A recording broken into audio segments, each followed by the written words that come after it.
چنانچہ نبی علیہ الصلوۃ والسلام نے ایک حدیث مبارکہ میں ارشاد فرمایا، یہ حدیث مبارکہ بہت دل کے کانوں سے سننے والی بات ہے، امید ہے کہ آپ حضرات تعاون فرمائیں گے اور پوری توجہ سے اس کو سنیں گے۔ سالم مولا ابی حذیفہ روایت کرتے ہیں کہ قال رسول اللہ صلی اللہ علیہ وسلم یؤتی باقوام من ولد آدم یوم القیامۃ معہم حسنات کأنہا مثل جبال تہامہ، قیامت کے دن کچھ لوگ پیش کیے جائیں گے جن کی نیکیاں تہامہ کے پہاڑوں کے برابر ہوں گی، یعنی پہاڑوں برابر نیکیاں۔ اس کا مطلب نیکی کے کام خوب دوڑ دوڑ کے کرتے تھے، بھاگ بھاگ کے کرتے تھے۔ حتی اذا دنو یعنی اشرفوا علی الجنت نودی فیہم لا نصیب لکم فیہا، جب جنت کے قریب آئیں گے تو ان کو کہہ دیا جائے گا ان کا جنت میں کوئی حصہ نہیں ہے۔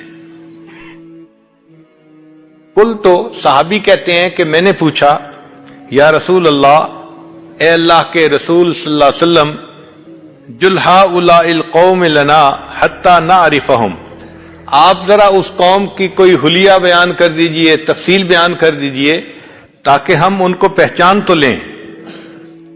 فوالذی بعثک بالحق لقد خشیت ان اکون منہم، وہ ذات جس نے آپ کو حق کے ساتھ بھیجا مجھے ڈر ہے کہ کہیں میں بھی ان میں سے نہ ہوں۔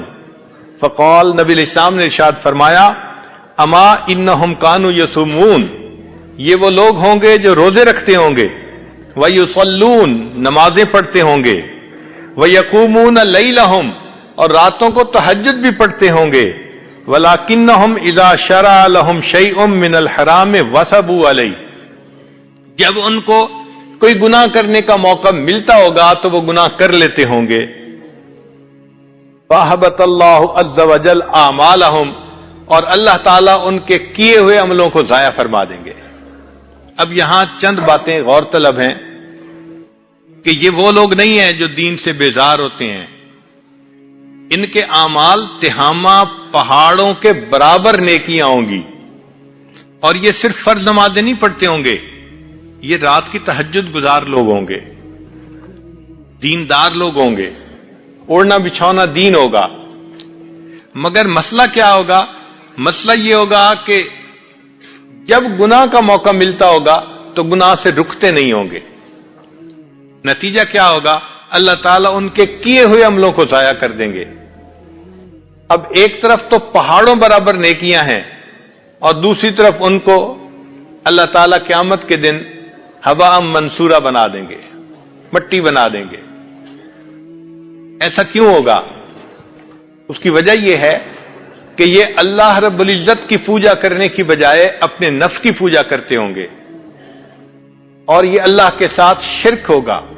دیکھیں، ایک ہے ظن پرستی، زر پرستی، شہوت پرستی، نفس پرستی، یہ سب کی سب بت پرستی ہی کی اقسام ہے، خدا پرستی کوئی اور چیز ہے۔ تو یہ اتنی نیکیاں کرنے کے باوجود بھی گویا بت پرستی کرنے والے لوگ ہیں۔ اللہ تعالیٰ قرآن مجید میں ارشاد فرماتے ہیں، افرأیت من اتخذ الہہ ہوا، کیا دیکھا آپ نے اسے جس نے اپنی خواہشات کو اپنا معبود بنا لیا؟ تو یہ اللہ کو معبود بھی بنا رہے ہیں مگر نفس کو بھی معبود ہی بنایا ہوا ہے، اس کی بھی عبادت کرتے ہیں، اس کے سامنے بھی جھک جاتے ہیں۔ نتیجہ کیا نکلا کہ اس شرک کی وجہ سے اللہ تعالیٰ کیے ہوئے عملوں کو ضائع فرما دیں گے۔ اللہ تعالیٰ نے قرآن مجید میں اپنے حبیب صلی اللہ علیہ وسلم سے فرمایا، لئن اشرکت لیحبطن عملک، اگر آپ بھی شرک کریں گے تو کیے ہوئے عملوں کو ہم ضائع کر دیں گے۔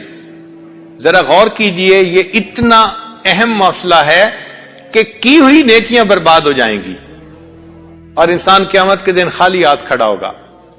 لہذا یہ بہت ہی توجہ طلب بات ہے کہ ہم شریعت کی چند باتوں پر عمل کر کے خوش نہ ہو جائیں کہ جی ہم تو بڑے نیک بن گئے۔